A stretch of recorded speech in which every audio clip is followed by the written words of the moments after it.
બાજુ ફરી ગયા પોતે લઈ ગયા સુનતા દર્શન ઉપજા અતરોડા માયા ન બસ રહા ને કન્યાની મને રૂપ માંગ્યું મને કેવું મને બતાવ કપિયા ત્રુટિ તો મતી નહીં હમારી કરિયે કી સસાઈ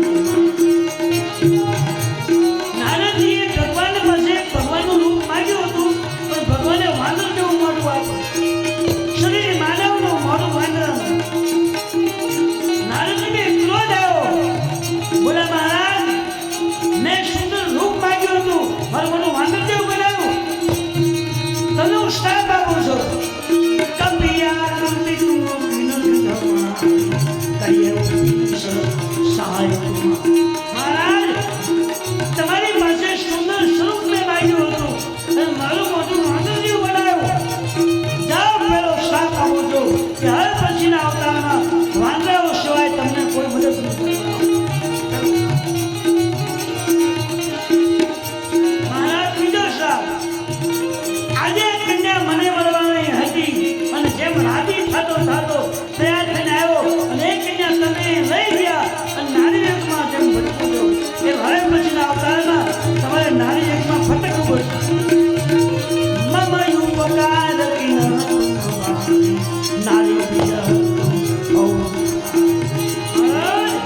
આજે હું જેમ નારી યુગમાં ભટકું છું હવે પછીના જન્મમાં તમારે નારી યુગમાં ભટકવું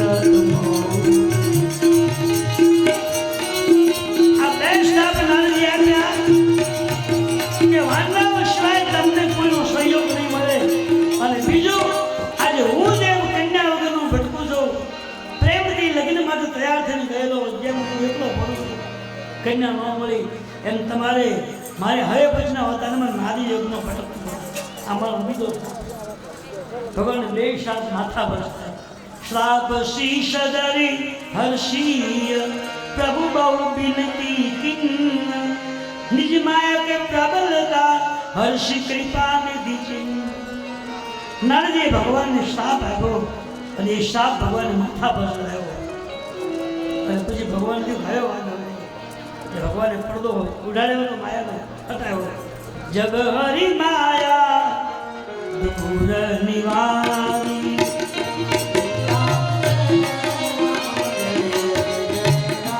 જે ભગવાને માયા રચી હતી જે રચના ભગવાને કરી હતી એ પડદો ભેગો કરી નાખ્યો જે લીલા ભગવાને કરવાથી એ પડદો મૂકી નાખ્યો જગ હરી માયા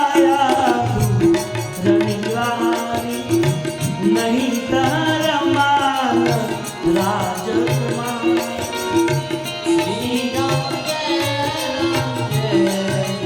નથી નગર નથી કોઈ રાજાઓ કશું જ નથી પેલી કન્યા એકલા ભગવાન સંત ચક્ર ગદા પદ્મની નિવાસ ગળા પુષ્પની માળા છે નારદજી ચૂપ થઈ ભગવાનની સામે હાથ મહારાજ મને માફ કરે કે મેં તને ઓળખ્યા નથી આ બધું હું થઈ ઘડીકમાં નગરી બનાવી કન્યા બનાવી આ બધું થયો ભગવાને કીધું આ મારી માયા જે વ્યક્તિએ ભજન કર્યું હોય છતાં મન ક્યારે બગડી જાય એ નક્કી નથી એટલે આ તને બતાવ્યું ખબર પડી હા પ્રભુ માફ કરી દો ભાઈ ભૂલ થઈ મને બચાવો કેમ મેં તમને શ્રાપ જે આપ્યો કે નારી બિલહતમ હોવ દુકારી અને વાંદરાઓ સિવાય તમને મદદ નહીં કરે કે મારા શ્રાપ મીઠા કરી દો ના કેમ નારદજી તમારો દોષ નથી મમ ઈચ્છા કહ દીન દયા તમારો કોઈ વાત નથી મારે અવતાર લઈ આ બધો કર્મ ભોગવવાનો જગતને મારે બતાવવું છે તમને માત્ર મેં નિમિત્ત બનાવ્યો આમાં તમારો કોઈ વાત નથી દોષ પ્રભુ કોઈને મને હું જ મળ્યો તો હા ભાઈ સમજી લો કે ભગવાનને ભક્તિ સિવાય બીજું કોણ કામ કરી શકે ભગવાનને કોઈ કામ કરવું હોય તો એના ભક્તને આધીન થઈને ભગવાન ચાલે તો કામ મારી ઈચ્છાથી તમે ક્રોધમાં આવ્યા મારી ઈચ્છાથી તમે માયામાં ફસાઈ ગયા મારી ઈચ્છાથી સંયમનમાં ગયા, મારી ઈચ્છાથી તમે ગયા, તમારામાં કાંઈ વાત નહીં. મારે અવતાર લેવાનો હતો તો માત્ર મેં નિમિત્ત બનાવ્યા. પણ પ્રભુ બીજી એક વાત, મેં તને કડવા શબ્દો કીધા છે, ન કહેવાના કઠોર વાક્ય કીધા છે. એ વાણીનું મને પાપ લાગ્યું છે, એ પાપથી મને મુક્ત કરો. ભગવાને કહ્યું, મહારાજ આમાં તમારો કોઈ વાંક નથી, મારી ઈચ્છાથી બધું નથી.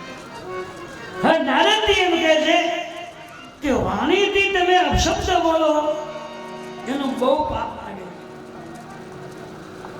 એટલે તુલસીજી આપણને સાવધાન કરે છે કે બને ત્યાં સુધી વાણીથી અપશબ્દ બોલવા નહીં, ન બોલવા જેવા શબ્દ ન બોલવા, એનું બરાબર ધ્યાન કરવું, જેથી કરીને આપણે દોષ ભોગવવા ન પડે.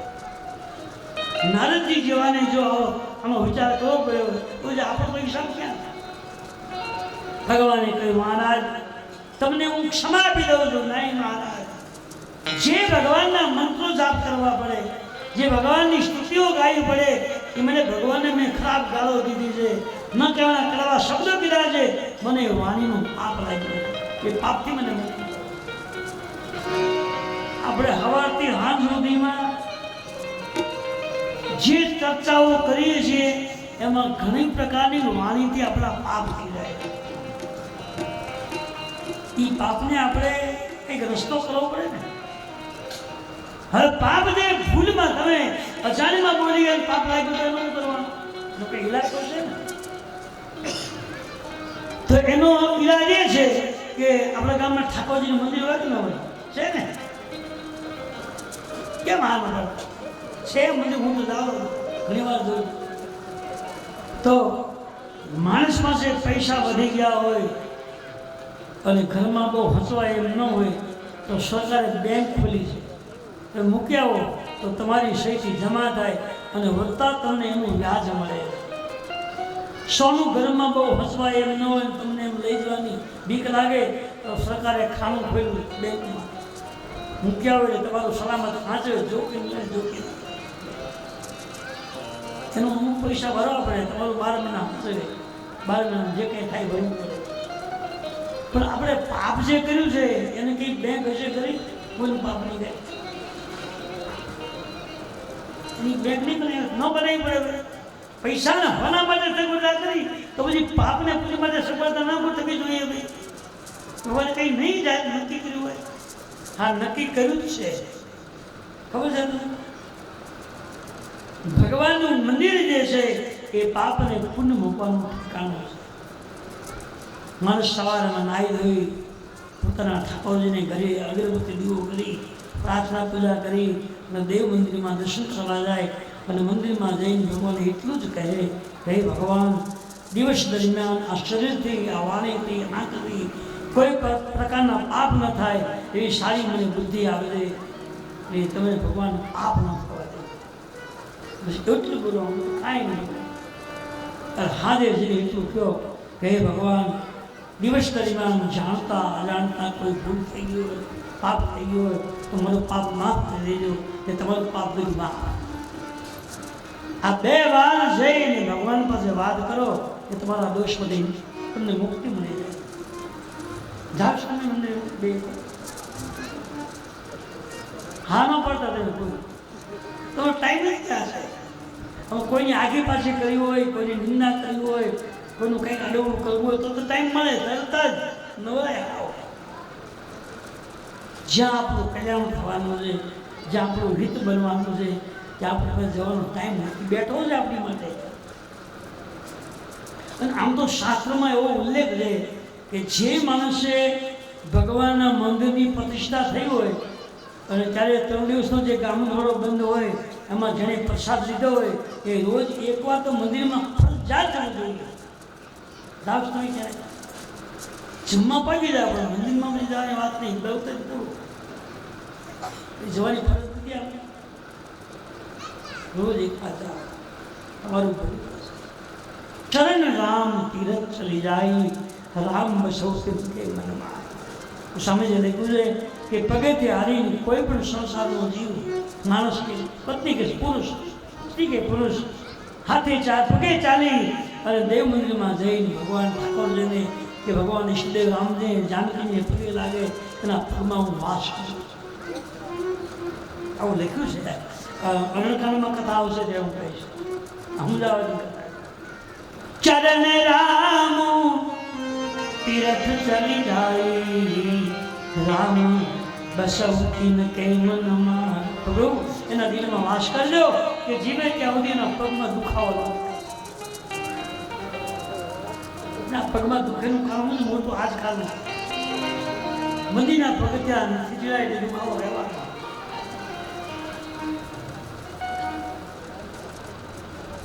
એટલે ખાસ મંદિરમાં જવાની કોશિશ કરજો.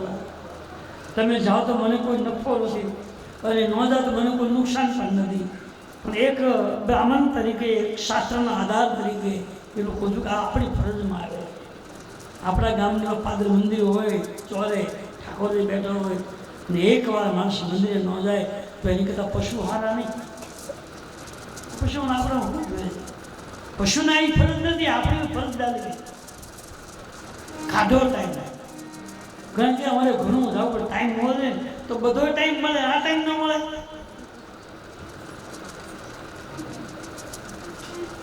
ટાઈમ મળે, કોઈનો કાગળ આવ્યો હોય, ફોન આવ્યો તો તાત્કાલિક ગાડી ગોતી ત્યારે કરો, હલો મળી આવી, પહેલો ફોન આવ્યો, ટાઈમ મળે. અને ભગવાનના દરબારમાં જવાનો ટાઈમ ન મળે એ આપણી નબળાઈ ન ગણાય. પહેલાં જે જગતનો ઈશ્વર બેઠો છે, વેદ મંત્રી જેની પ્રતિષ્ઠા કરેલી છે, બ્રાહ્મણે કેટલા દવા ઘી હોવી ભગવાનને કહેલા છે, એના દર્શન કરવાની માણસની ફરજ હોય. અને આપણે ન જોઈએ કઈ ઢોર થોડા જવાના છે. આપણે આ બધી ફરજ માણસને પડે છે, પશુ નથી પડતી. પશુ નિર્દોષ છે, આપણો ધર્મ છે. નારદે કીધું પ્રભુ મેં કરવા શબ્દો તો મેં કીધા, એનું મને પાપ લાગ્યું. મેં દુર બચન કહ્યું બહુ તોરે, કહુની પાપ કી મિટાઈ કી મોરે. મહારાજ મેં તમને કડા શબ્દો કીધા છે, એનું મને પાપ લાગ્યું છે, એ પાપથી મને બચાવો. ભગવાને કીધું મહારાજ હવે જો ભગવાને ખુલાસો કર્યો, મંદિરે જઈએ તો પાપ ઓછું થાય તો 100% લેવાય. પણ એક બીજી વાત કરી છે. વિષ્ણુ ભગવાન નારદજીને સમજાય હું કે છે, બરાબર ધ્યાન આપો. જપવું જાય શંકર સતના હોય હૃદય તુરત વિશ્રામ.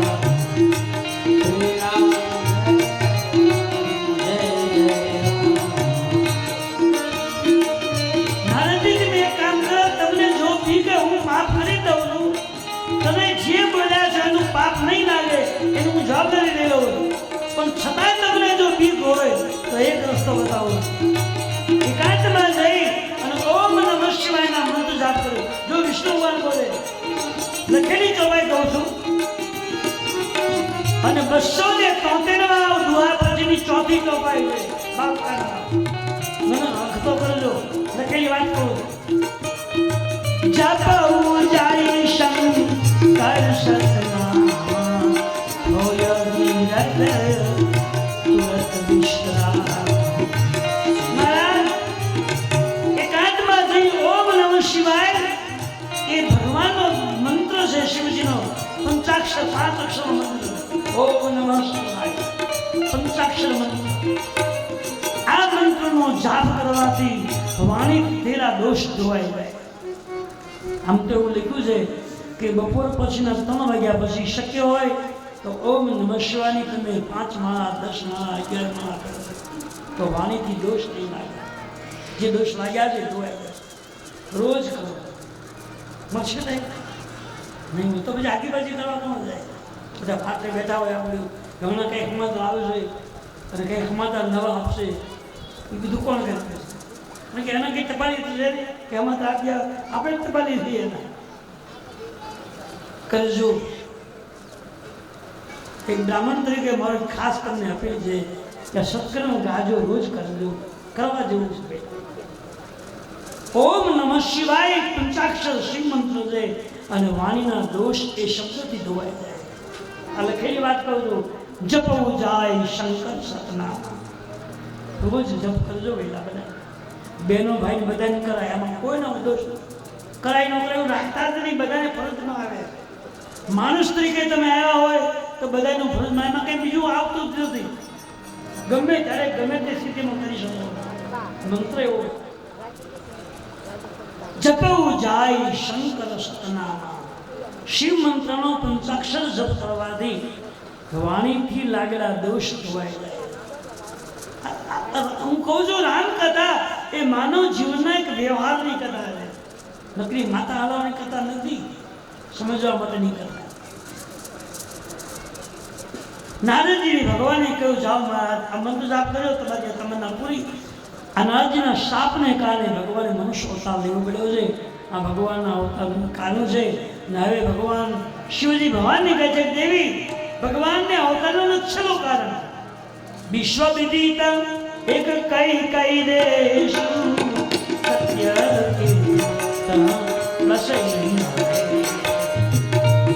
અને કઈ દેશમાં સત્યકીત નામના રાજા રાજ કરે.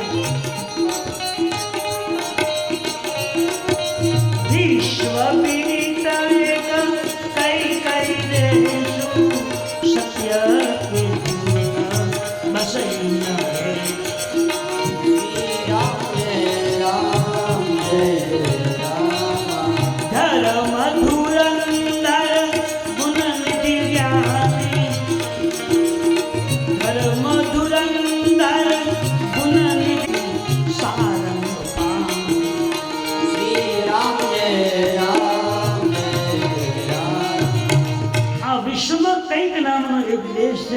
અને કઈ દેશમાં સત્યકેતુ નામના એક રાજા રાજ કરે.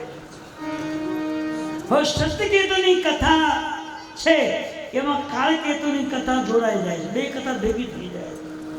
તો પહેલી વાત એ કે સત્યકેતુ કોને કહેવાય ને કાળકેતુ કોને કહેવાય. એકવાર શબ્દને જે બોલ્યો હોય એ પૂરેપૂરું નિભાવે ને પાળે, વચનને પૂરેપૂરું પાળે એને સત્યકેતુ કહેવાય છે. ધર્મને પૂછીને જે પગલું ભરે એને સત્યકેતુ કહેવાય. ઈશ્વરને પૂછી અનુરૂપ બનીને જે પગલું ભરે એનું નામ સત્યકેતુ. ધર્મને પગલે ચાલે, ઈશ્વરને પગલે ચાલે એને સત્યકેતુ કહેવાય. તો કાળકેતુ કોને કહેવાય? ધર્મથી વિરુદ્ધ હાલે, ઊંધો હાલે, ઉલટે માર્ગે જાય, ન કરવાના કર્મ કરે, ન કરવાનું કામ કરે, ઉલટે માર્ગે ચાલે એને કાળકેતુ. જે બોલે કાંઈક ને કરે કાંઈ એનું નામ કાળકેતુ છે. એ કાળમાં સત્યકેતુ જાજા હતા અને કાળકેતુ ઓછા. આજના કાળમાં કાળકેતુ જાજા છે અને સત્યકેતુ બહુ ઓછા છે. એટલે સત્યકેતુ કાળકેતુને સત્યકેતુ બનાવવાની આ કથા છે. આપણામાં કાળકેતુ હોય તો આ કથા સાંભળ્યા પછી હું તો એવું કહું છું, હું હવારમાં બોલ્યો હતો કે હું મારી વાતને સાચી બહુ ન માનતા, પણ તમે તમારા ઘરે રામાયણની પાઠ કરજો 1 વાર 2 વાર 5 વાર, તો તમને રામાયણ જગાડી દેશે અને તમને સમજાશે કે મારે ખરેખર શું મારી બનવું. કોઈ પૂછવું જ નહીં પડે. કથા એટલી બધી સુંદર છે કે દિનમ દિનમ નવમ બારકલામાં લખ્યું છે. આ તો રોજ નવી નવી લાગે. તમને લાગે હું ઘણા વર્ષે કથા ગાઉં છું, તમને નથી કંટાળતો, મને કંટાળો નથી. આનું કારણ શું છે? આ રોજ નવું નવું આમ આવે, એની ચોપાઈ હોય, એના એ વખતા હોય તો શબ્દો ફરી જાય, પ્રવચન ફરી જાય, વાક્યો ફરી જાય. આ શું છે? આ નામ છે રામ. આખી જિંદગી સંતોએ રામકથા ગાય છે. તો મેં તો ઘણું ગાઈ નાખ્યું એટલે હવે કે મને અફસોસ નથી. છોકરો ત્યાર થઈ ગયો વિકાસ છે, મારો મને એવો તો એ હલાવશે કરો, ગાડી બંધ નહીં થાય, રસ્તો એમને રહેશે. તો જીવનમાં માણસે કંઈક કરી છૂટવું જોઈએ. આપણે રામકથા જગાડે છે. સત્યકેતુ ને કાળકેતુની કથા છે. એમાં એ કુલની અંદર પ્રતાપભાનુ નામના એક રાજા થયા. સત્યકેતુના કુળની ત્રીજી પેઢીએ પ્રતાપભાનુ નામના એક રાજા થયા. રાજાને એના પિતાનું સત્તા મળી અને એ પ્રતાપભાનુ રાજાએ સત્તા મળ્યા પછી બધા રાજ્યોમાં યુદ્ધ કરી અને તમામ રાજ્યોને જીતી ગયા અને પોતે ચક્રવર્તી રાજા બની ગયા. તમામ નાના રાજ્યો હતા એ બધાને યુદ્ધથી જીતી અને પોતે ચક્રવર્તી સત્તાને પ્રાપ્ત કરી છે. હવે ચક્રવર્તી સત્તા મળ્યા પછી જો શાંતિથી સત્તાને ભોગ્યો હોત તો એ જિંદગી જીવે ત્યાં સુધી તકલીફ ન થાય. 2-5 પેઢી સુધી વાંધો આવે તો નહીં. જિજ્ઞાસા જાગે, અસંતોષ ઉભો થાય. નંદી પોતાની કક્ષા મુજબ પોતાની લાયકાત પ્રમાણે ભગવાન બધું જ આપી નવી નવી ઈચ્છાઓ જાગૃત થાય. ભજન હોય ને તો બધું હચવાય જાય. તમારું કમાયેલું તમે યોગ્ય માર્ગે વાપરી શકો, તમારી પ્રજાને એનું પુણ્ય મળે, તમે કંઈક કરો એની સાધના બધું વ્યવસ્થિત ગોઠવાય.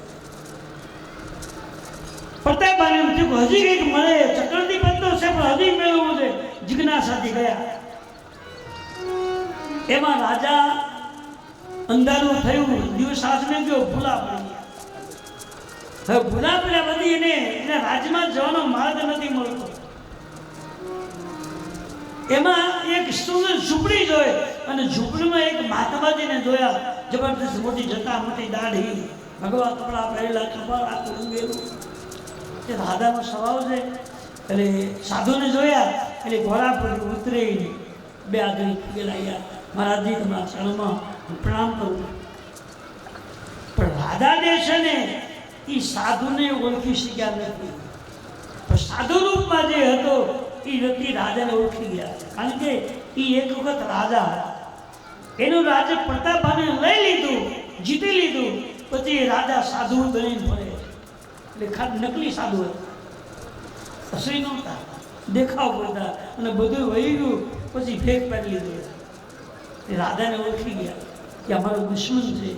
રાજ મારા ઘરે ભરણપુરી આવ્યો છે તો બદલો મારો લઈ લેવો જોઈએ. પણ આને એકને જો મારું તો એકલો મરે. પણ મારે તો એવું કંઈક ગોતું છે કે એ પેઢીમાં કોઈ વાસ ના કરે તો જ બદલો લેવો. આ સાધુના લક્ષણો ખરાબ. બીજાનું અહિત ઈચ્છે એને સાધુ તરીકે કેવું પાપ. હિત કરો. સાધુની વ્યાખ્યા શું છે કે સંસારરૂપી સાગરમાં તરે અને અજ્ઞાની જીવને સંસારમાં તારે એ નામ સાધુ છે. સાધુ બનવું કે ખાલી એમને ડિગ્રી મળી જાય એમ નહીં માનો પાવી ગયા. ડિગ્રી તો બધાને પૈસાથી મળ્યા છે. ડિગ્રીનો કોઈ મહત્વ નથી. તમારો અંતઃશુદ્ધિ હોવી જોઈએ. તમે કોઈને તારી શકો એમ એવું કરો. પહેલાં તમે કરો અને પછી સમાજના જીવને જેને ખબર નથી એને તાતા શીખડાવો. આ મોટો સાધુ એને કહેવાય. મોટા મોટા વાળ હોય ને મોટી દાઢી હોય ને કપાળ રંગેલો હાથમાં બાજુ બેરખા પહેર્યા હોય, આખી ગળામાં 2 કિલો માળા કરી હોય, પણ પોતે બુડેલો હોય હું તારી દેવાનું શક્ય નથી. સાધના કરીને જે માણસ કર્યો પણ અજ્ઞાની જીવોને જેને કર્યા હોય એ નામ છે સાધના. સાધુ ચરિત શુભ ચરિત કપાસુ નિરંસરી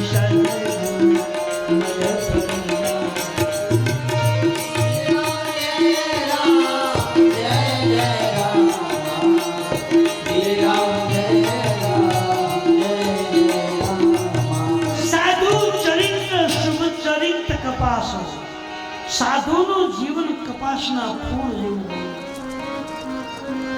હોય. એમ બધા ફૂલ બીજા કેટલા ગુલાબના છે, કરેણના છે, મોગરાના, કેટલા બધા ફૂલ છે. અને કપાસનું ફૂલ પસંદ કેમ કર્યું? તો કપાસનું ફૂલ જે છે એ પરમાર્થવાદી છે. કપાસનું ફૂલ તમે વીણો પછી એને મશીનમાં નાખો એટલે કપાસને રૂમ અલગ થઈ જાય. એ કપાસિયા તમે ગાયને ખવડાવો એટલે ગાય દૂધ આપે.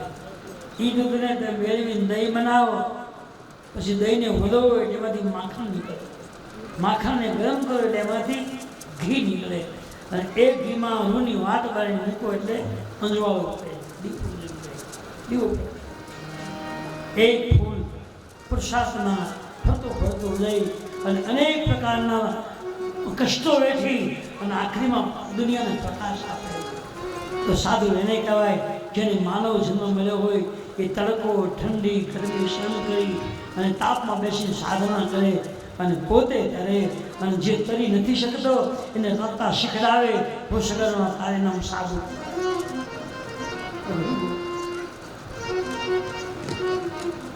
રાજાને એમ થયું કે હવે શું કરું? મહાત્માજીએ કહ્યું, મહારાજ તમે કોણ? તો રાજા રાજા ખોટું બોલ્યા.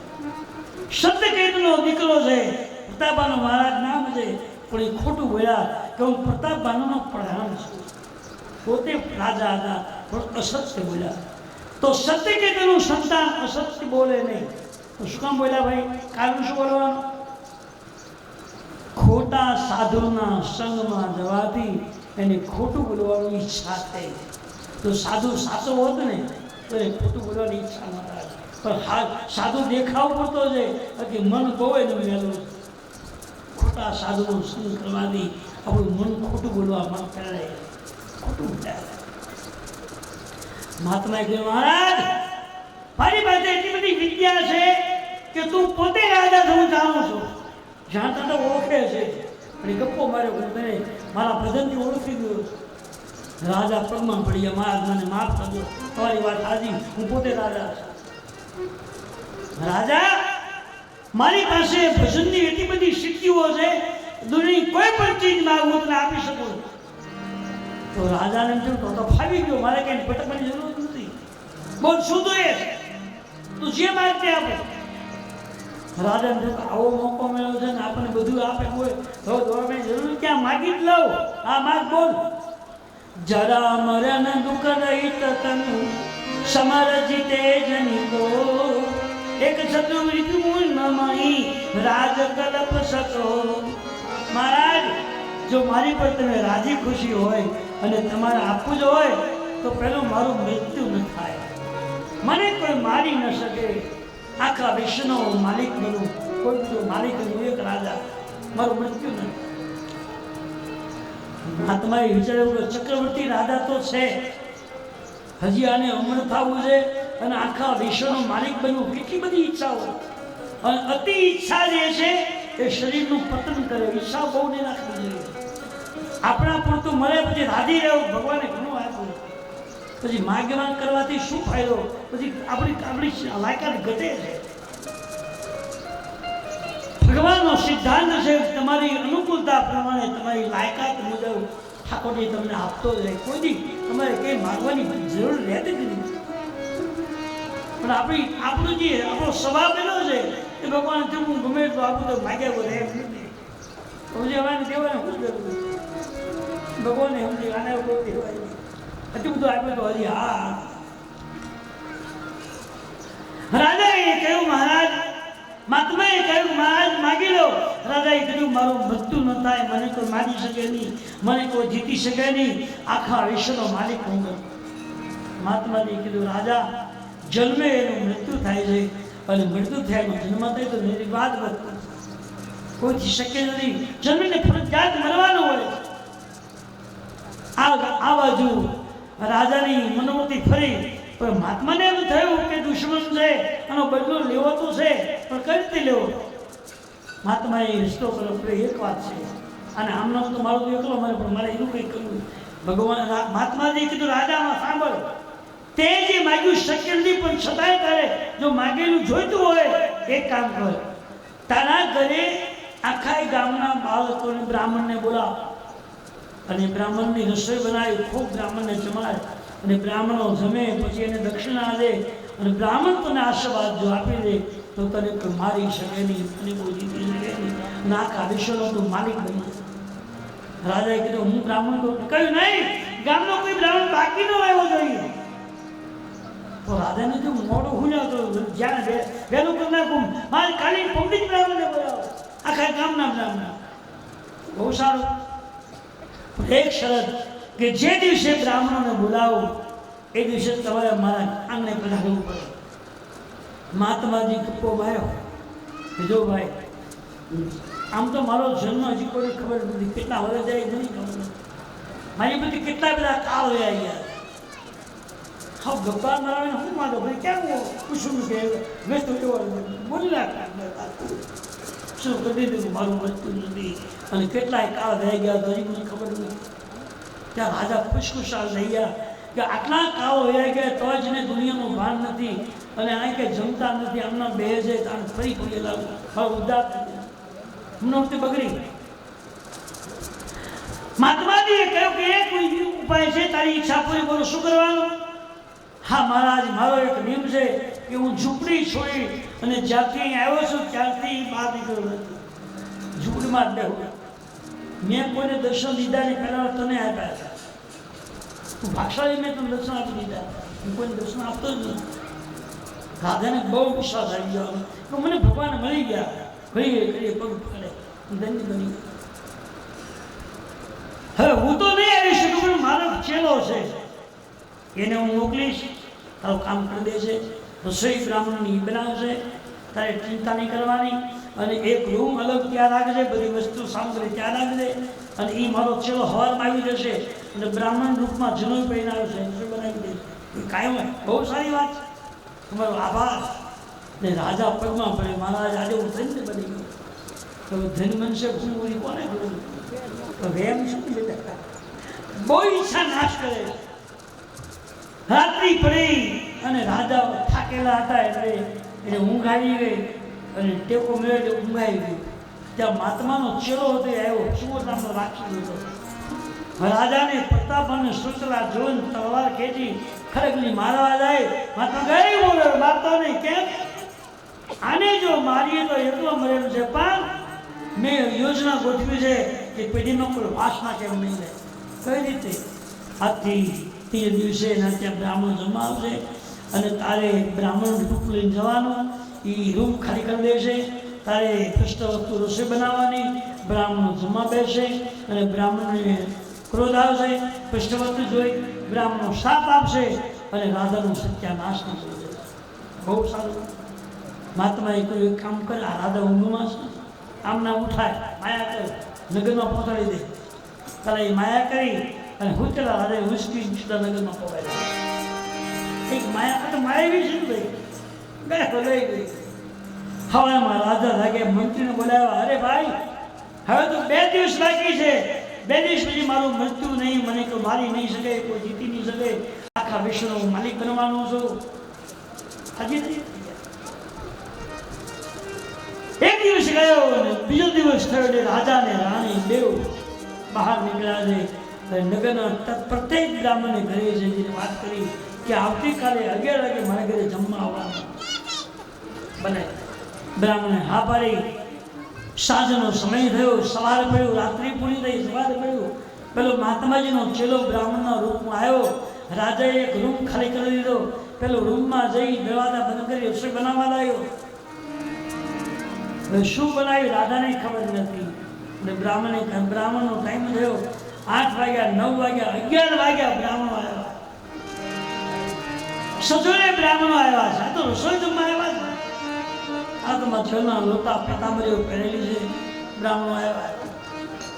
રાજા રાણી બ્રાહ્મણોને પગે પધારો, ભૂદેવ પધારો. બધાને આસન પટ્ટા લગાવ્યા છે. સરસની થાળીઓ આપે છે. ભોજન પચાવવાની તૈયારી. રસોઈમાં શું બનાવ્યું છે એ રાજાને ખબર નથી, બ્રાહ્મણને ખબર નથી. બ્રાહ્મણો બેસી ગયા, રસોઈ મને પીસાવા. રસોઈ પીસાઈ ગઈ અને બ્રાહ્મણો જમવાની ત્યાં તૈયારી કરે અને કોળિયા હાથમાં લીધા. આકાશવાણી બોલી, ભયનું રસો ઈય ભૂ સુદમા સમરી ઉઠે માનવી. એ બ્રાહ્મણો, આ ભોજન ભ્રષ્ટ બની ગયેલું છે. જો તમે જમશો તો બ્રહ્મ ખરાબ થઈ જશે. એ કોળિયા પડતા મૂક્યા, બ્રાહ્મણો પર થઈ ગયા.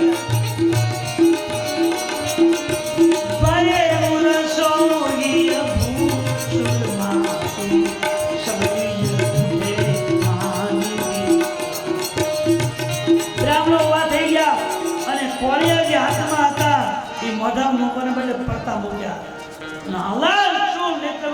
બ્રાહ્મણ રાજા, તમે એમને બોલાવી બ્રાહ્મણ તરીકે આમંત્રણ આપી જમવા માટે બોલાવ્યા અને આ મૃગલાનું માંસ નાખીને તમે જમાડો. જાઓ, અમે શ્રાપ આપીએ છીએ કે આખું રાક્ષસોમાં તમે. બ્રાહ્મણે શ્રાપ આપી દીધો કે જાઓ, આખું કુળનું પતન થાય અને રાક્ષસ જીવનમાં તમારો જન્મ થાય. બ્રાહ્મણોએ શ્રાપ આપી દીધો. રાજા દોડ મૂકી અને રૂમમાં ગયા તો પેલો મહાત્માનો ચેલો છેકી જતો રહ્યો અને મૃગલાના હાડકા પડ્યા.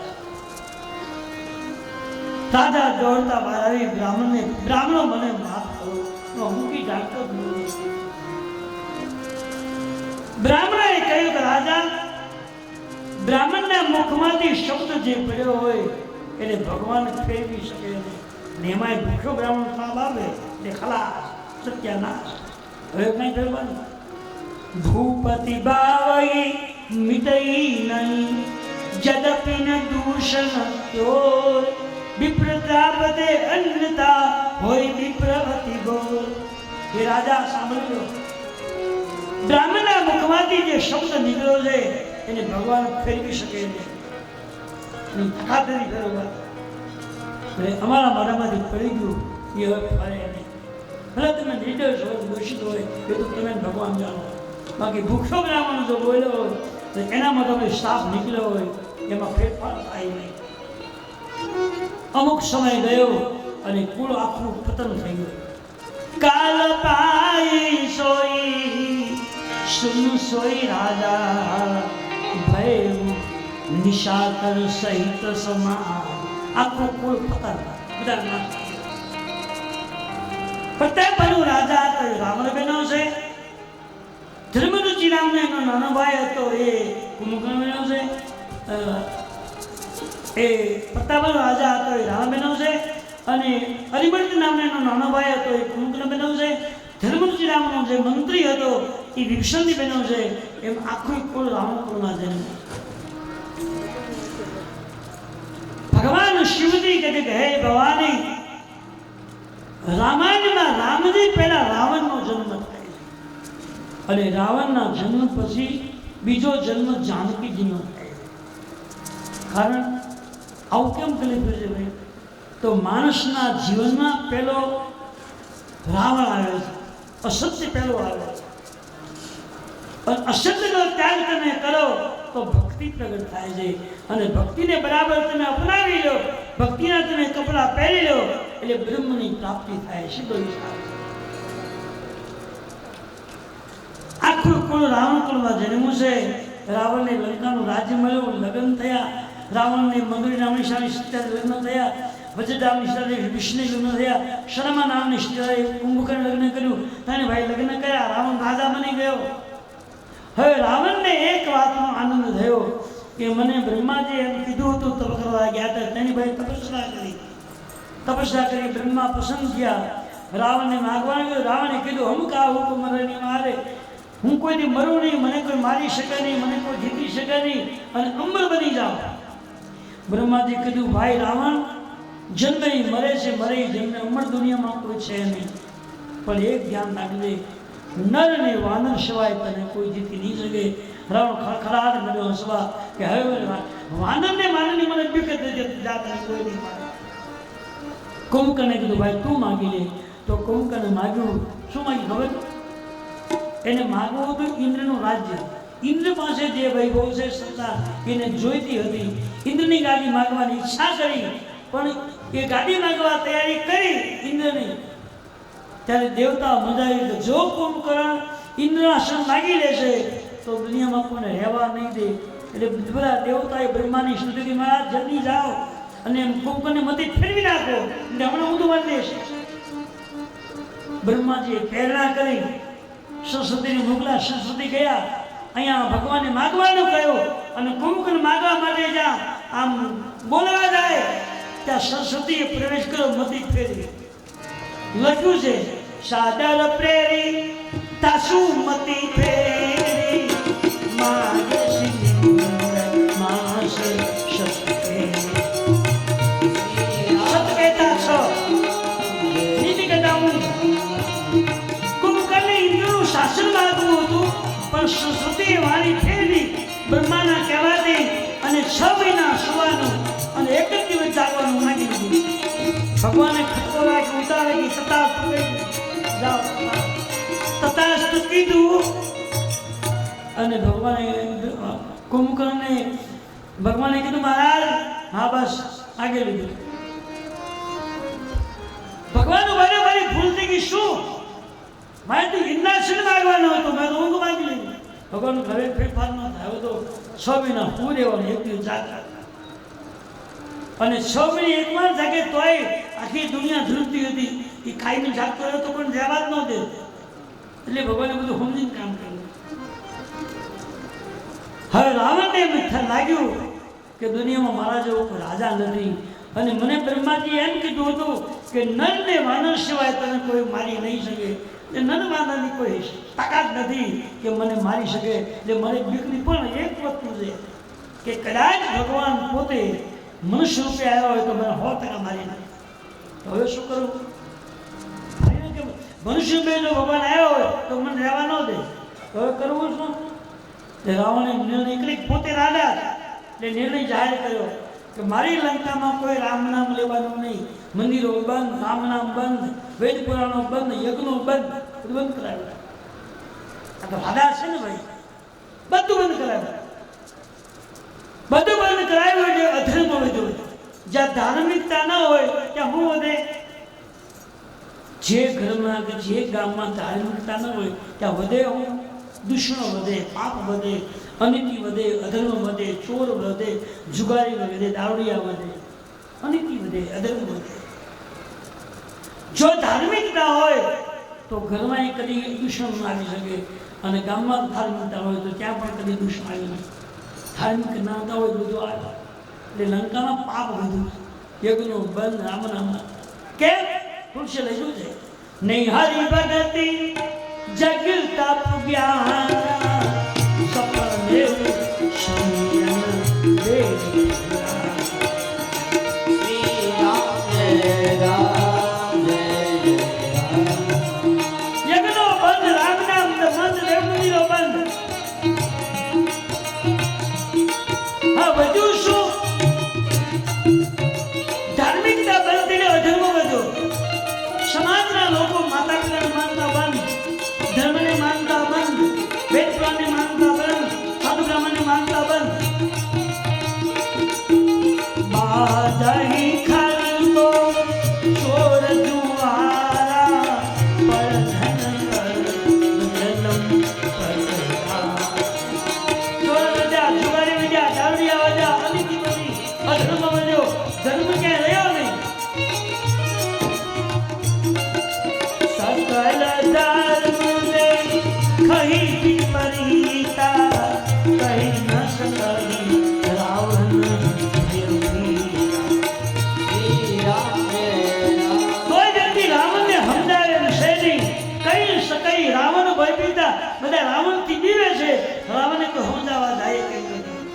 અને રાવણના ત્રાસથી તમામ દેવતાઓ ત્રાહીમામ કરી ગયા. અધમને લઈ અને ધરતી માતા ગાયનું રૂપ લઈ અને દેવ સભામાં આવે છે. દેવતાઓ બેઠા, ત્યાં ગાયનું રૂપ લઈ ધરતી માતા આવ્યા. અને બધા દેવતાઓ, આ દુનિયામાં જેટલા ઝાડવાઓ છે, જેટલા પર્વતો છે, જેટલી નદીઓ છે, એનું મને વજન નથી લાગતું, પણ પાપીનો મને બહુ ભાર લાગે છે. તમારે કંઈક કરો, મને કંઈ ભાર ઓછો કરો. દેવતા બધા ભેગા મળી બ્રહ્માજીને શરણે ગયા. મારે શું કરવું? રાવણનો અતિ ત્રાસ વધ્યો.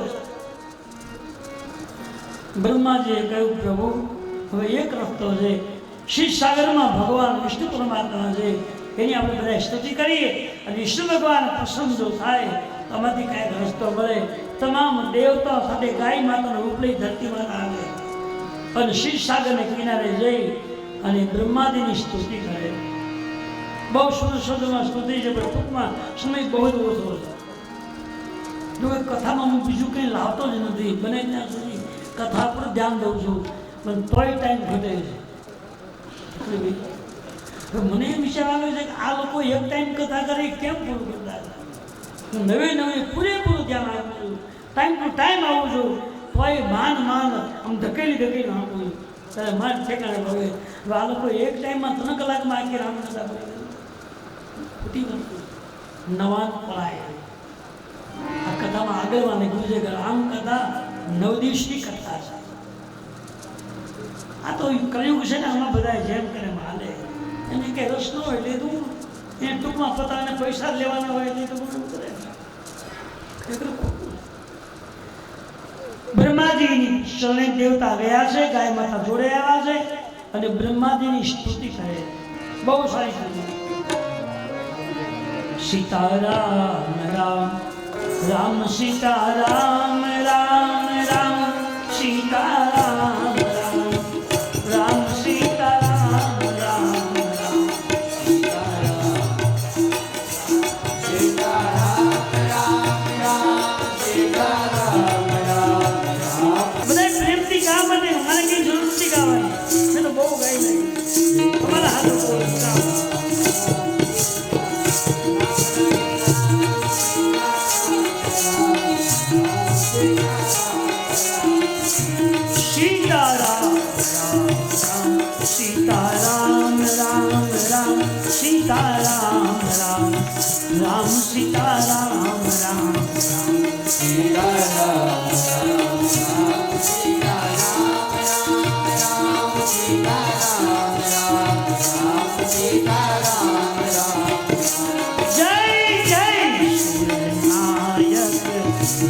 सुखदायक प्रणत पाल भगवंत सीताराम राम राम सीताराम राम राम सीताराम राम राम सीताराम राम राम गोविंद आदि जय असुरारी सिंधु सुता प्रिय कंसा सीताराम सीताराम राम राम सीताराम राम राम सीताराम राम राम पालन धरती राम राम सीताराम राम राम सीताराम राम राम सीताराम राम राम जो सहला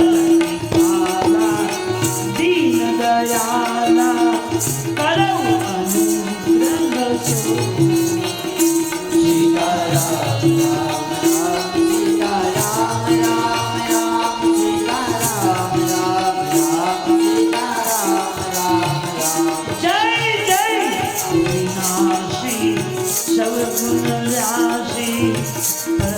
अनुग्रह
राम राम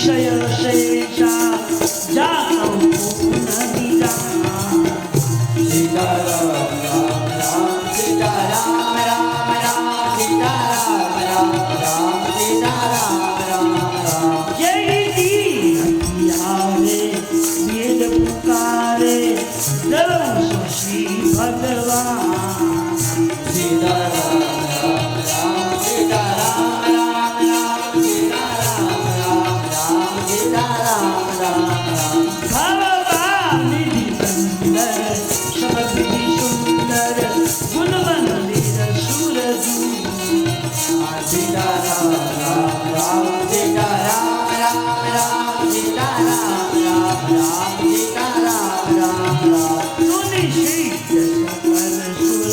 પરમ ભયાતુર જય નમત શિવ સીતારામ રામ રામ સીતારામ રામ રામ સીતારામ રામ રામ સીતારામ રામ રામ વિપ્રધેનુ સુર સંત હિત લીલા મનુજ અવતાર ભગવાન બ્રહ્માથી પૂછને બોલો દેવતાઓ સદા મને બોલાવ્યો દેવતાએ કહ્યું કે રાવણના ત્રાસથી અમે તાઈમાં પોકારી ગયા છે ધરતી માતા પર ગાયના વેશમાં આવ્યા છે અને બહુ દુઃખ છે કંઈક રસ્તો કરી આપો ભગવાન બ્રહ્માજીએ કહ્યું દેવતાઓ એ પૃથ્વી પર અવતાર લઈ અને પાપીનો હું વિનાશ કરું પણ બોલો તમે મને સહકાર શું આપો તમે જે કહો તે ભગવાને કીધું કે દેવતાઓ તમે બધા જ દેવતાઓ રીછ અને વાંદરા બની જો આવો તો હું મનુષ્ય રૂપે અવતાર લઉં અને આપણે બધાએ મળી અને પાપીનો સંહાર કરી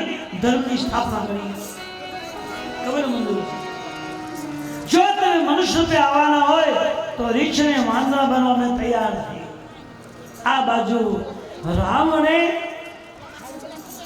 વિચાર કર્યો કે ભગવાન મેં લંકામાં તો બધું બંધ કરાયું પણ જંગલમાં કોઈ ઋષિઓનું ભજન કરતા છે તો એટલે મંત્રીઓને બોલાયા પુત્રને બોલાયો કે જંગલમાં જાઓ અને લંકાની જગ્યામાં કોઈ પણ સાધુ સંતો તપસ્યા કરતા હોય એની પાસે જે કાંઈ હોય તે હાંચકી લો અને કાઢી મૂકો બહાર કાઢી દો રાવણ પુત્ર સૈન્ય લઈને જાય છે અને સંત મહાત્માઓ ભજન કરતા તો જે આતાથી જપ કરે છે માળા ફેરવે છે યજ્ઞમાં આહુતિ આપે છે એની આંગળીઓ કપેલી એટલે વાત પૂરી થઈ જાય તો રાવણ પુત્રે કહ્યું કે મહારાજ જો તમારી પાસે વેરો આપવાનું કાંઈ ન હોય તો જમણા હાથની આંગળીઓ કાપીને આ પાત્રમાં લોહી આપો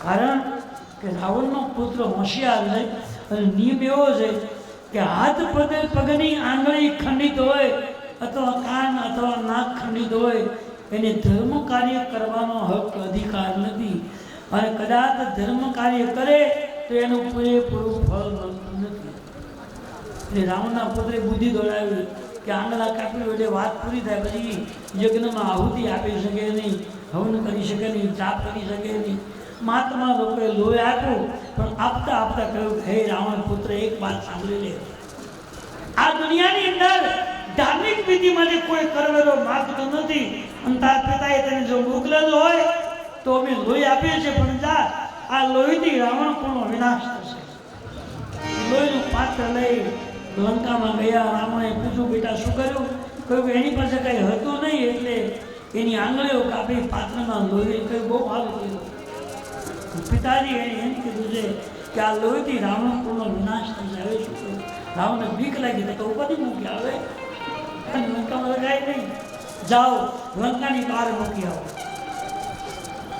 સહી લઈને રાવણપુત્ર ગયો છે લંકાની બહાર જનકપુરમાં ગયા નેપાળમાં જનકપુરીમાં પહોંચ્યા અને લંકાની હદ પૂરી થઈ નેપાળ આવી ગયો લંકા નગરીમાં જઈ પાત્ર છુપાયો ધરતીમાં લાટી દીધું જમીનમાં અને એ પાત્ર છુપાવવાને કારણે લંકાને એ ત્યાં દુષ્કાળ પડ્યો જનક રાજાને પાસે એક દુષ્કાળ પડ્યો બીજો દુષ્કાળ ત્રીજો દુષ્કાળ બે દુષ્કાળ સુધી કંઈ વાંધો ન આવ્યો પણ ત્રીજો દુષ્કાળ પડ્યો મહારાજ જનથી મૂંઝાયા કે નિયમ એવો છે કે કાં રાજાનું પાપ જો બહુ હોય તો દુષ્કાળ પડે અને કાં પ્રજા પાપી હોય તો દુષ્કાળ પડે દુષ્કાળનું કારણ શું છે એટલે વિદ્વાન લોકોને એને બોલાવ્યા કે મહારાજ આ ઉપરા આપણી 2 દુષ્કાળ એટલે ત્રીજો દુષ્કાળ દેખાય છે.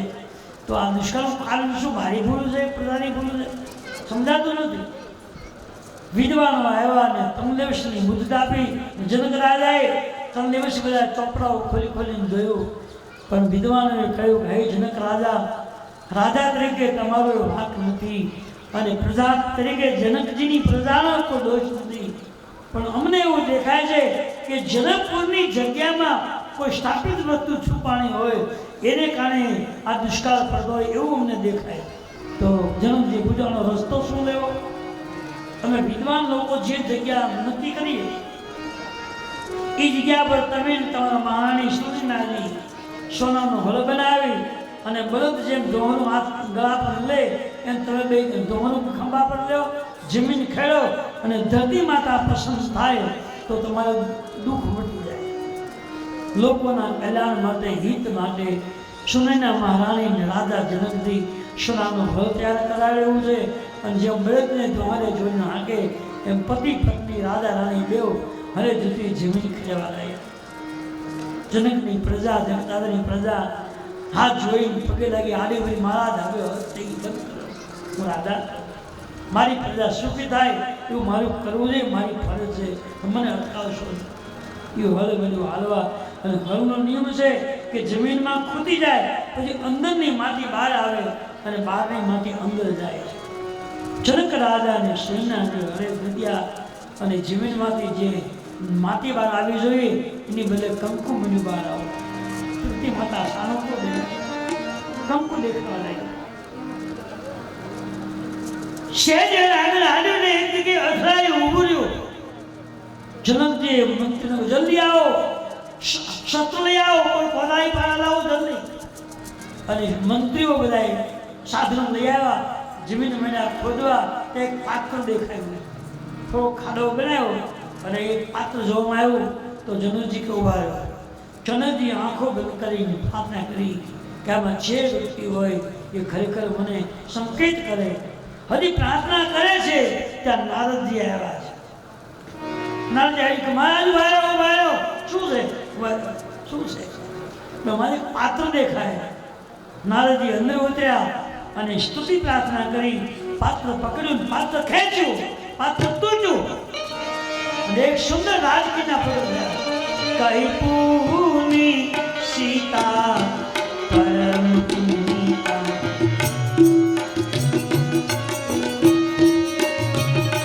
કઈ પૂની સીતા પરમ પુનિતા આગ જો તકી શક્તિ શૈલી. નારદજી અંદર જઈને પાત્ર પકડીને જ્યોત નીકળી, અગ્નિનો જ્વાળ નીકળી. નારદજીએ પ્રાર્થના કરી, પાત્ર ખેંચ્યું, પાત્ર તૂટ્યું, એમાંથી સુંદર રાજકન્યા નીકળી.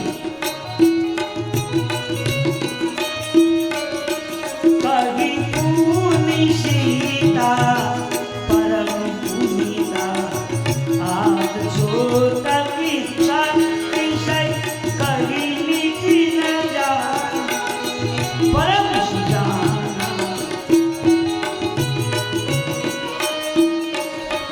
પાત્ર તૂટ્યું, સુંદર રાજકન્યાને જોઈ અને નારદજીએ લઈ જનકજીના હાથમાં આપ્યા.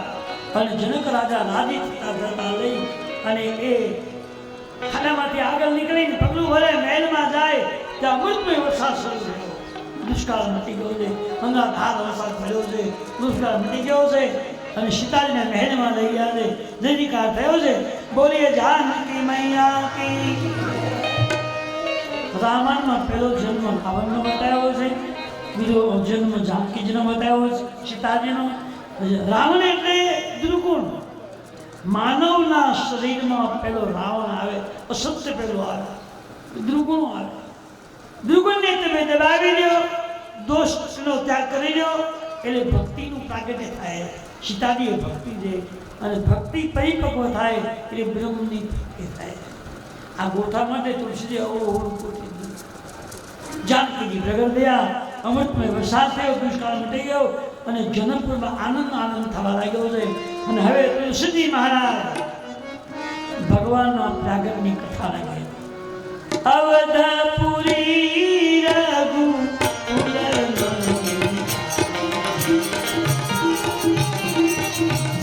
અયોધ્યા નામની એક નગરી છે, એમાં દશરથી નામના રાજા રાજ કરે.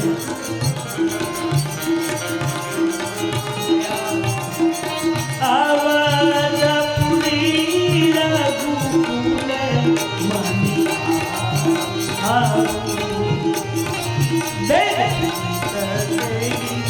દશરથ ધર્મ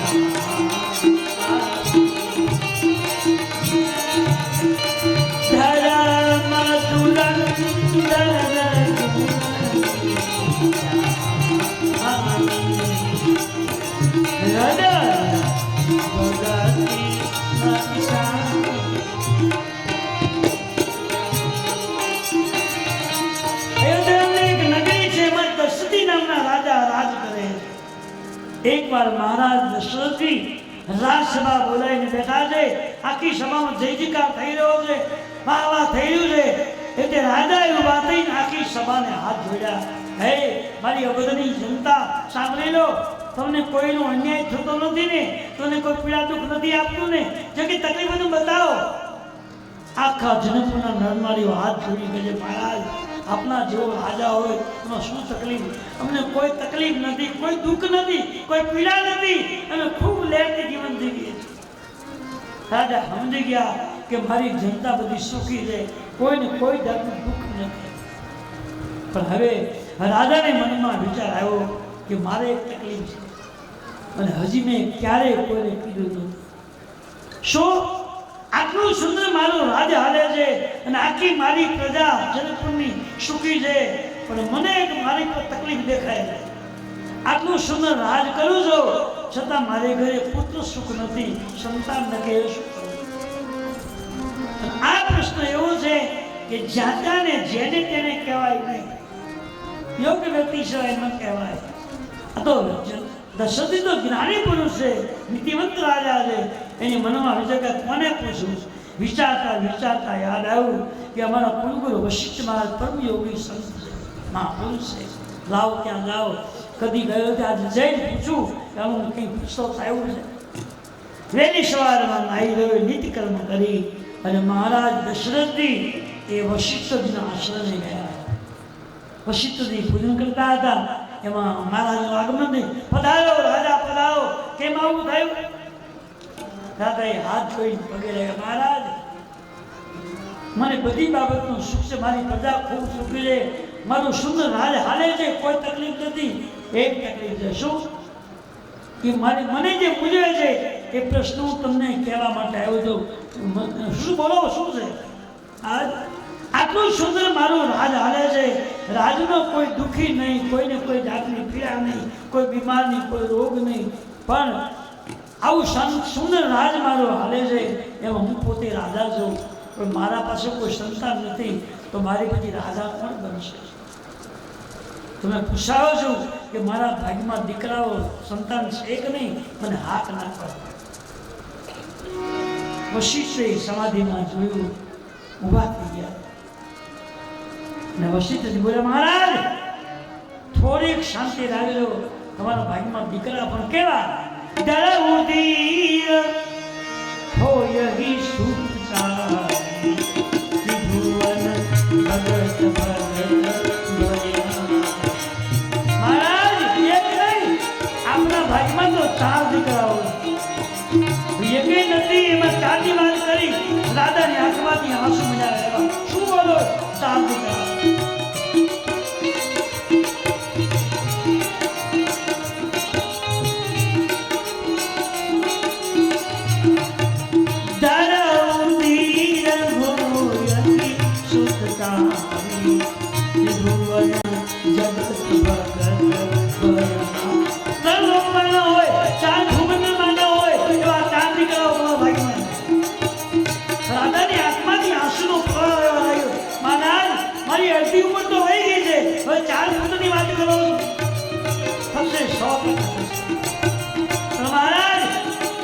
તમારે એક યજ્ઞ કરવો પડે તો દીકરાઓ થાય. રાજાએ કીધું, મહારાજ તો આટલો બધો ટાઈમ ગયો, તમે મને વાત નથી યજ્ઞ કરે, હું ન કરી નાખે? વશિષ્ઠજીએ કહ્યું કે રાજ તમે પૂછું આ સિદ્ધાંત એવો છે કે તમે જ્યાં સુધી ન પૂછો ત્યાં સુધી મારથી મને ખબર તો હતી, પણ તમે ન પૂછો ત્યાં સુધી મારથી બોલાય ને. આજે તમે પૂછો એટલે કહું યજ્ઞ કરો દીકરાઓ થાય, મારી જવાબદારી. મને કેવા દીકરાઓ? 3 ભૂણમાં ન હોય, 4 લોકમાં ન હોય, 4 દીકરાઓ. રાધો હાજી રાધી થઈ ગયા. મહારાજ જલ્દી કહો મહારાજ, હું જે તમને બતાવું એ મુજબ તમે જઈ અને તમારા મહેલમાં યજ્ઞ વેદિકા તૈયાર કરો. વશિષ્ઠજીએ કાગળમાં લખી દોરી આવ્યો, આ મુજબ કુંડ બનાવો. મહારાજ, પુત્રેષ્ટિકામ યજ્ઞ આ દુનિયામાં એક જ વ્યક્તિ જાણે છે, અને એ સંત છે. એ 24 કલાક જંગલમાં ભજનમાં બેઠા છે, અને 24 કલાકની આ ખબર ન હોય. એ ક્યાંય જતા જ નથી, કોઈનું માનતા નથી, કોઈને સંબંધ નથી. પણ મારે એને થોડોક સંબંધ છે, એ મારા હિસાબે કદાચ આવશે, હું તેનું લઈ આવું. કરો ત્યાં મહેલમાં દરબારની અયોધ્યાની એ નગરીમાં ત્યારે થા લાગ્યું છે, અને વશિષ્ઠજી શૃંગી મહાત્મા દેવા માટે રહે. શૃંગી ઋષિ વશિષ્ઠ બોલાવા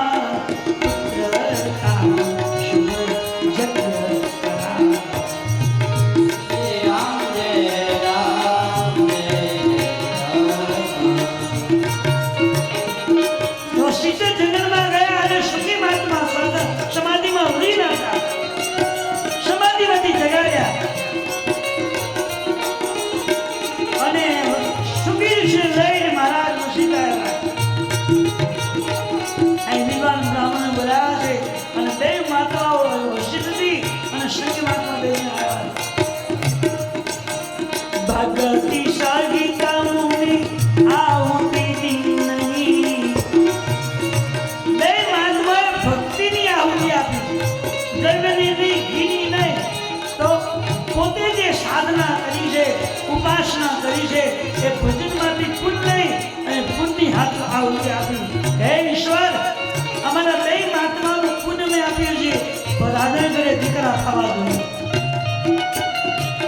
એ આહુતિને સંકલ્પ કર્યો કે કુંડમાંથી આપવા ભગવાન પ્રગટ થયા. ભક્તિ સાગીતા મુનિ આહુતિ દીનની જગતે ઉઠાવીને ચાલુ કરાવી.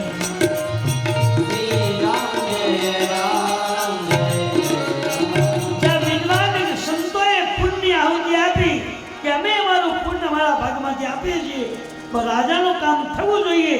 ત્યાં કુંડમાંથી ચતુર્ભુજ રૂપમાં ભગવાન વિષ્ણુ બહાર નીકળ્યા. હાથમાં પ્રસાદનો પડ્યો છે. વિષ્ણુ ભગવાને વશિષ્ઠને કહી, લો મહારાજ, આ પ્રસાદ રાજા આપજો અને સદકે ભાગે 3 રાણીઓને વહેંચી દે, કહેજો. ભગવાન વિષ્ણુ અંતર ધ્યાન થઈ ગયા. અને રાજાએ વશિષ્ઠે શૃંગી મહાત્માને પોતાના આશ્રમે મૂકી આવ્યા, અને અહીંયા રાજાએ 3 મહારાણીઓને બોલાવ્યા.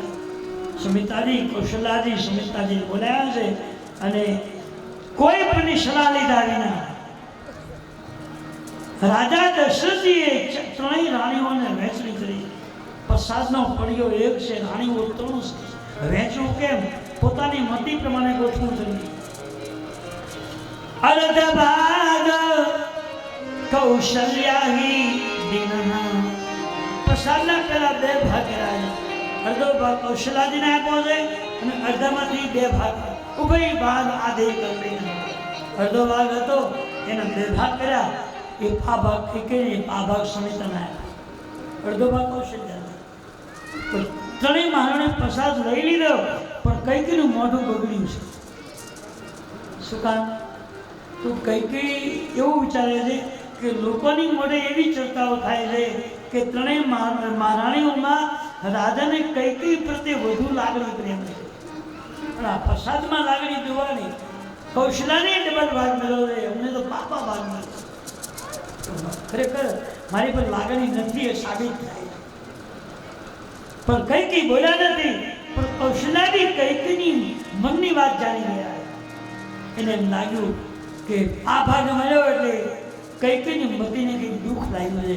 એટલે કૌશલાજીએ પોતાનો જે અડધો ભાગ હતો એમાંથી થોડોક ભાગ કાઢી અને કૈકેયીને ભલ્યો મારે તમને આપું. એટલે કૈકેયી પાસે 2 ભાગ થયા ને, કૌશલ્યાના ભાગમાંથી થોડું મળ્યું, એક ભાગ તો કાયદેસર મળ્યો હતો, એટલે બે ભાગ અલગ અલગ ભેગા થયા. એટલે કઈ કઈને ત્યાં બે દીકરાઓ, ભરત અને શત્રુઘ્નજી. કૌશલ્યાને ત્યાં એક રામ અને સુમિત્રાને ત્યાં એક લક્ષ્મણજી. આવી વહેંચી લખી છે.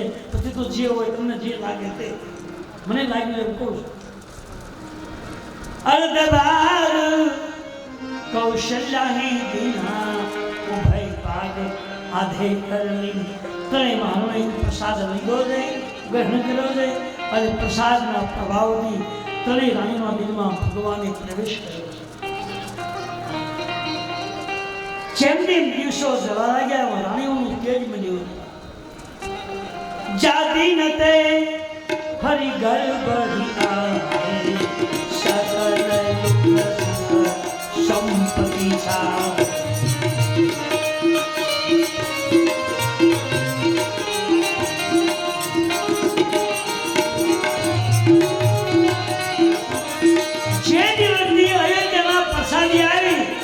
સુખ મજા વધવા, આનંદ મજા વધવા, ભક્તિ મજા વધવા, સંતો મજા આવવા, સ્તુતિઓ થવા લાગી, પ્રાર્થનાઓ થવા લાગી, નજીક થવા લાગ્યો. એમ કરતા 9 મહિના પૂરા થયા. ચૈત્ર મહિનો આવ્યો અને ચૈત્ર મહિનાની તિથિઓ થવા લાગી. તુલસીએ લખ્યું છે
ભગવાનની જોયા.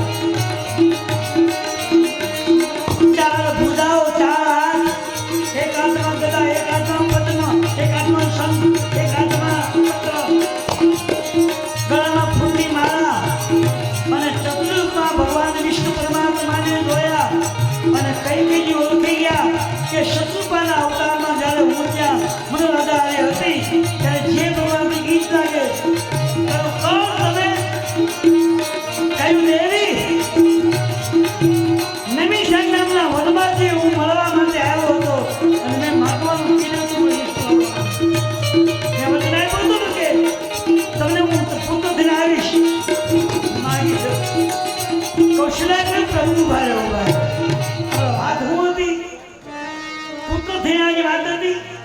તમે તો મોટા જબર થઈને આવ્યા.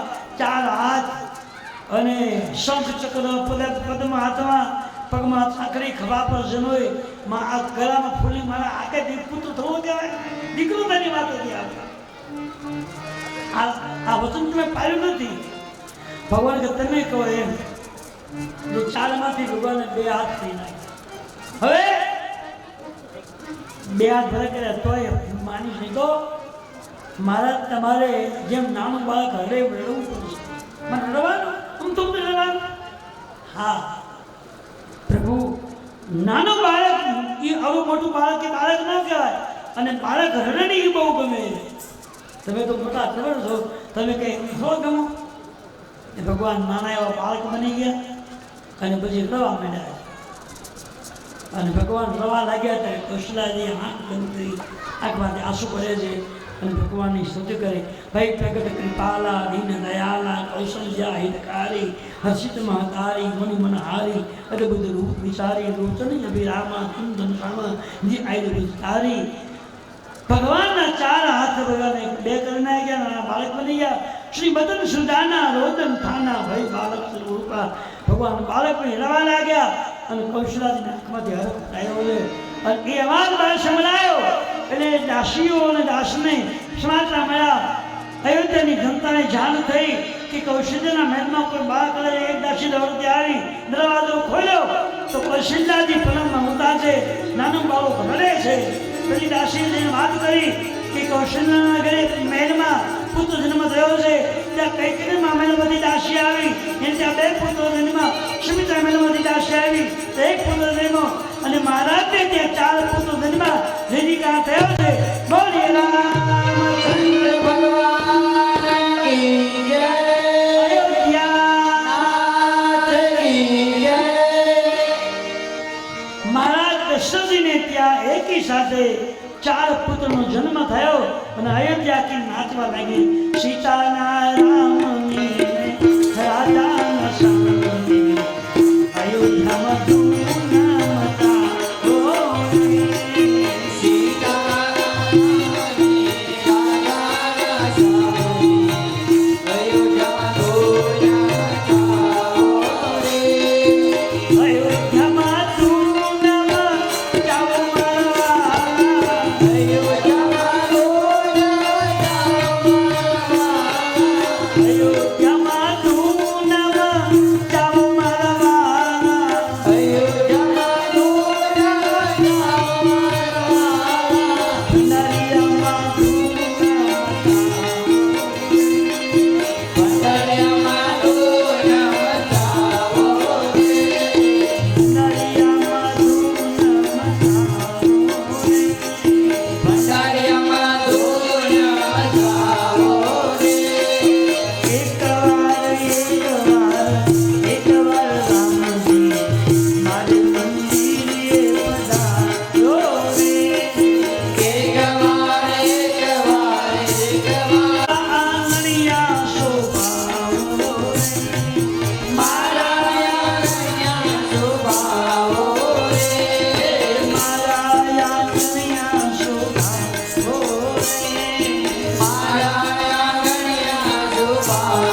ચારે ભાઈનું રામ લક્ષ્મણ ભરત શત્રુની ચારે ભાઈનું ભાગર થયું જય જયકાર થયો છે અને અહીંયા આપણે ભગવાનનો જય જયકાર બોલાવ્યો છે બોલી રામચંદ્ર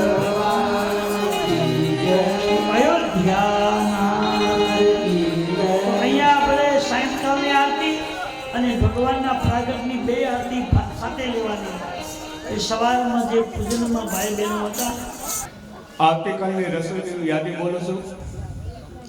સ્વર્ગસ્થ શ્રી ભીખાભાઈ વિઠ્ઠલભાઈ ગોરી હસ્તે નાથાભાઈ ગોરી એક રસોઈ.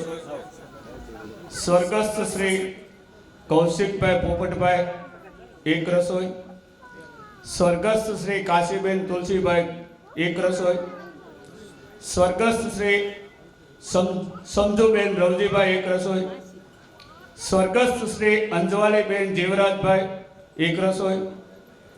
સ્વર્ગસ્થ શ્રી મેઘજીભાઈ લક્ષ્મણભાઈ હસ્તે પોપટભાઈ ગોરી એક રસોઈ.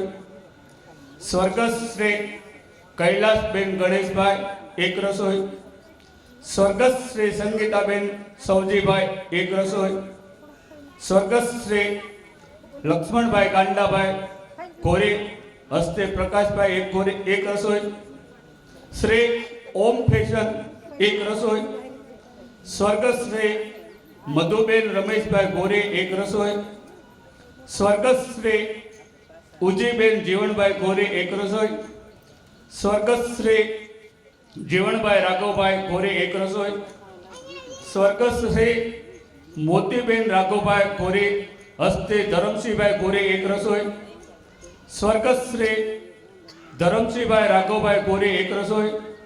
સ્વર્ગસ્થ શ્રી કુંવરબેન વસરામભાઈ ગોરી એક રસોઈ. શ્રી નાનજીભાઈ કાળાભાઈ ગોરી એક રસોઈ. આજની પ્રસાદીની યાદી સ્વર્ગસ્થ શ્રી તુલસીભાઈ રાઘવભાઈ, સ્વર્ગસ્થ શ્રી કુંવરબેન વસરામભાઈ, સ્વર્ગસ્થ શ્રી કૌશિકભાઈ પોપટભાઈ. આ આટલી રસોઈની યાદી અને આજની પ્રસાદીની યાદી. અને એક ખાસ યાદી કે રવિવારે આપણે એક તો જો ઘણો યોગ હારો ભેગો થયો છે. એક તો રામનવમ છે, બીજું આપણે આવતા વર્ષની માટે પણ રામાયણ માટેનું આપણે મુહૂર્ત પણ લેવાનું છે. અને ત્રીજું કે સંપૂર્ણ રવિ યોગ છે, સંપૂર્ણ આખો દિવસ. શનિવારે 5 વાગે બેસે વહેલા અને રવિવારે 7:30 એટલે રાતના પૂરો થાય છે. આવો યોગ ક્યારેક આવે છે, યોગ આવે એવું ના નથી, પરિપૂર્ણ યોગ નથી હોતો. તો આ યોગની અંદર અનેક ગણો પુણ્ય મળે છે, બરાબર છે. શાસ્ત્રીય તો આપણે કાલ કહી શકીએ, પણ છતાં હું કહું છું મારી હિસાબે તો રામનવમને દિવસે રવિવારે રવિ પુષ્પ યોગ હોવાથી લઘુરુદ્રનું આયોજન કરેલ છે. એમાં જો કે હું તો દાદા છું અને મારા યજમાન તરીકે હરેશભાઈ તરીકે બેહવાના છે. આવો મને આ યોગની અંદર લાભ મળ્યો છે કે આ પુરાણી મારે યજમાન બનવાના છે. બીજું જે કોઈ પણને આ યોગની અંદર બેસવું હોય તો તેમને મનુભાઈ જીવરાજભાઈ પાસે નામ લખાવી લેવા, એટલે આપણે યાદે રહે. અને સજોડે બેસવું હોય તો 500 રૂપિયા રાખેલ છે. અને સાથે આ યોગની અંદર આ પૂજા તો છે જ તે, પણ એમાં પાછો હવનને તમને લાભ મળશે.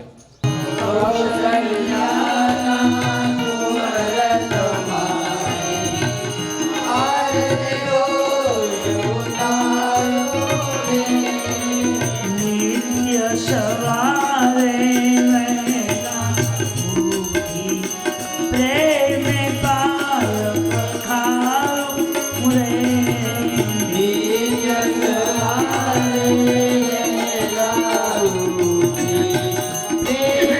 પાય પખારું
હલ્યા થઈને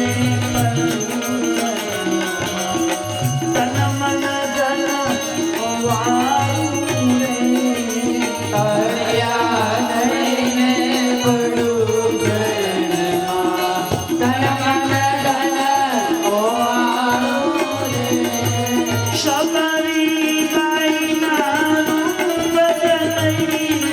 શબરી બાઈના રૂપ જલઈને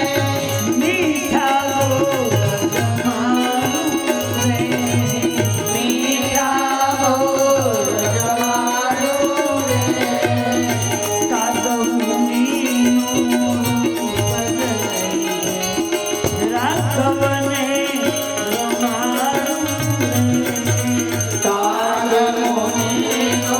રૂપ જલઈને રાઘવને મંગલ મૂર્તિ રામની જોઈને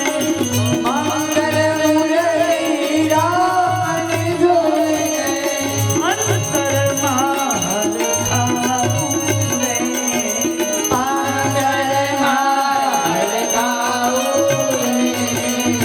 પુરુષોત્તમ કરે